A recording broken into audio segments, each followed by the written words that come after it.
اعوذ باللہ من الشیطان الرجیم بسم اللہ الرحمن الرحیم الم یجدک یتیما فآوی ووجدک ضالا فہدی۔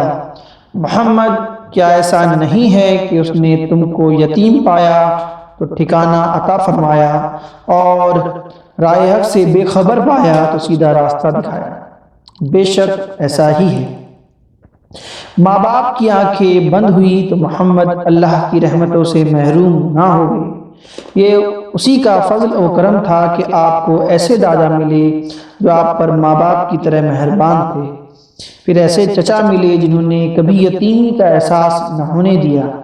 دادا عبد المطلب کا انتقال ہوا تو ابو طالب نے آپ صلی اللہ علیہ وسلم کو اپنی پرورش میں لے لیا۔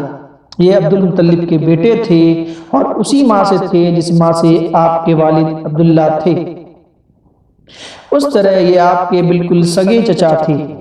دادا نے اپنی موت سے پہلے ان کو آپ کا سرپرست بنا دیا۔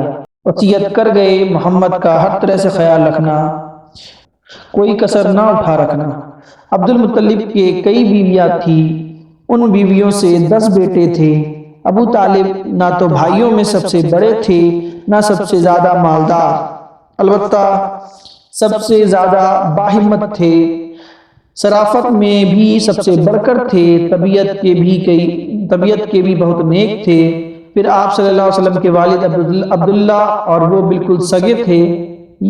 بقیہ بھائی دوسری بیویوں سے تھے، اس لیے کوئی تعجب کی بات نہیں اگر باپ نے یہ ذمہ داری ان پر ڈالی اور انہیں یہ وصیت کر گئے۔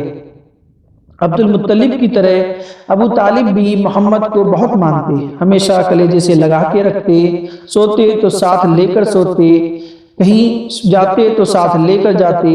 آپ کے آگے نہ ان کو اپنی جان کی فکر ہوتی نہ اپنے بچوں کی۔ ان کو آپ سے اس قدر محبت کیوں تھی؟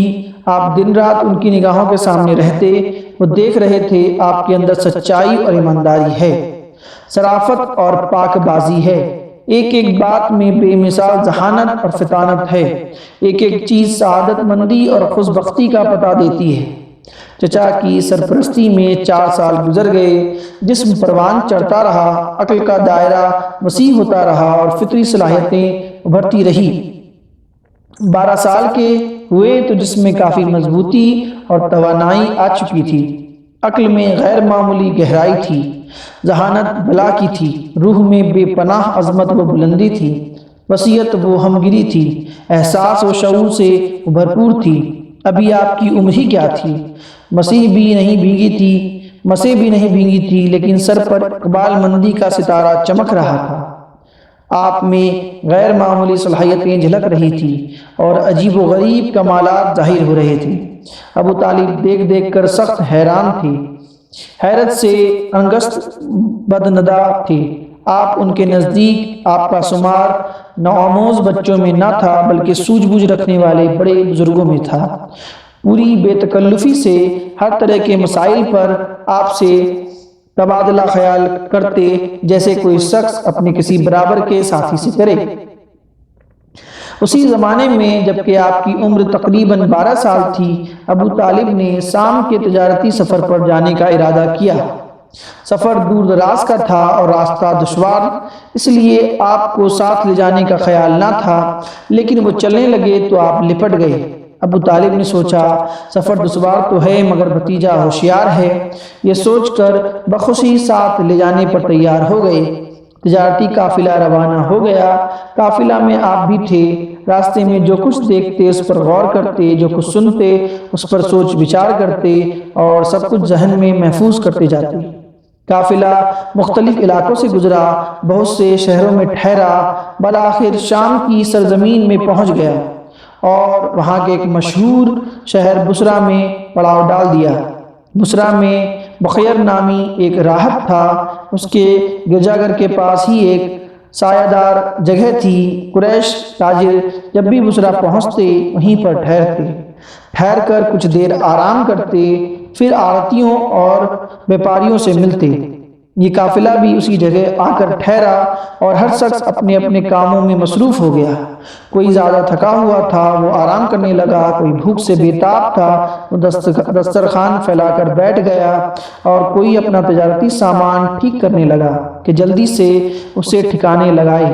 اور ابھی کوئی بہت زیادہ دیر نہیں ہوئی تھی، لوگ اسی طرح اپنے اپنے کاموں میں لگے ہوئے تھے کہ ایک قاصد آیا، بولا، آپ لوگ بخیرہ کے یہاں تشریف لے چلیں، انہوں نے آپ سب لوگوں کو یاد کیا ہے، کھانا بھی آپ لوگ کو وہیں کھانا ہے، سب کچھ انتظام ہو چکا ہے۔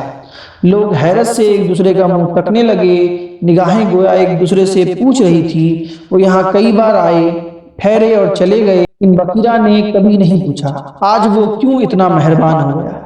بہرحال کرتے کیا، انکار کرنے کی تو کوئی وجہ تھی نہیں، دعوت قبول کر لی۔ تمام لوگ قاصد کی رہنمائی میں روانہ ہو گئے، ہاں صرف محمد رہ گئے۔ آپ نہیں گئے اس لیے کہ ابھی بچے تھے۔ بخیرہ نے سب کا بہت ہی پرتپاک خیر مقدم کیا، بولا، بھائیو، میں چاہتا ہوں آج تم سب میرے ساتھ کھانا کھاؤ، تمہارا کوئی بھی فرد کھانے سے رہ نہ جائے۔ اہل قافلہ، ہم سب آ گئے ہیں، ہاں ایک چھوٹا بچہ بھی ساتھ ہے، اس کو وہیں چھوڑ آئے ہیں۔ بخیرہ، نہیں نہیں، بچہ ہے تو کیا، اس کو بھی لاؤ، وہ بھی یہیں کھانا کھائے گا۔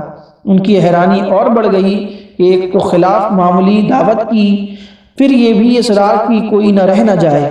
بخیر کیا بخیرہ، کیا بات ہے، آج آپ نے ہماری دعوت کی ہے، اس سے پہلے تو کبھی کرتے نہ تھے۔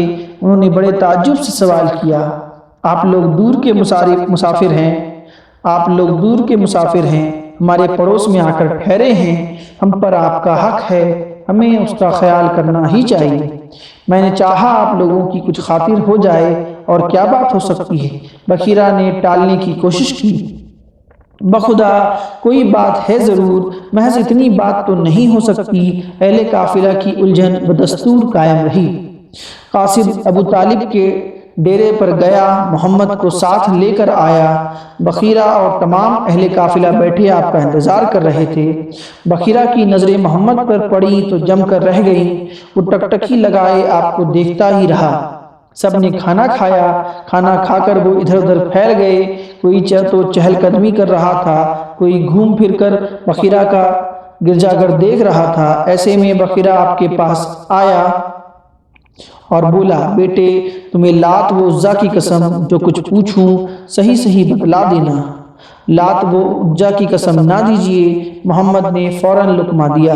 اچھا، خدا کی قسم جو کچھ پوچھوں سب بتلا دینا، کچھ چھپانا مت۔ بخیرہ نے دوبارہ التماس کیا، پوچھئے، کیا پوچھتے ہیں؟ محمد نے اس کی درخواست منظور کر لی۔ بخیرہ آپ سے آپ کے ہی بارے میں مختلف سوالات کرنے لگا، کچھ مزاج اور طبیعت کا حال پوچھا، کچھ عادات و اخلاق کے بارے میں دریافت کیا۔ آپ اس کے ہر سوال کا جواب دیتے رہے۔ اتنے میں ابو طالب محمد کو لینے آ گئے۔ یہ بچہ تمہارا کون ہے؟ بخیرہ ابو طالب کی طرف متوجہ ہو گیا، یہ میرا بیٹا ہے۔ ابو طالب نے یوں ہی چلتا ہوا جواب دیا، یہ کیسے ہو سکتا ہے، تمہارا بیٹا نہیں، اس بچے کا باپ زندہ ہو ہی نہیں سکتا۔ بخیرہ نے ابو طالب کی بات ماننے سے انکار کر دیا۔ آپ کے بارے میں بخیرہ کی یہ معلومات دیکھیں تو ابو طالب دنگ رہ گئے۔ ہاں، یہ میرا بھتیجا ہے۔ ابو طالب نے اپنی بات کی تصحیح کی۔ اور اس کا باپ؟ بخیرہ نے پھر سوال کیا، ابھی یہ ماں کے پیٹ میں ہی تھا کہ آپ کے باپ کا انتقال ہو گیا؟ ابو طالب نے مزید وضاحت کی، تم نے سچ کہا، اب اپنے بھتیجے کو واپس گھر لے جاؤ اور دیکھو اسے یہودیوں سے بچا کے رکھنا۔ خدا کی قسم اگر انہوں نے دیکھ لیا، اور جس حد تک میں نے اسے پہچان لیا ہے، انہوں نے پہچان لیا تو اس کی جان کے پیچھے پڑ جائیں گے۔ تمہارا یہ بھتیجا کتنا عظیم انسان ہوگا، اس کا تم تصور نہیں کر سکتے۔ بس یہ سمجھ لو یہ وہ ہیرا ہے جسے جیسا ہیرا کوئی پیدا نہیں ہوا۔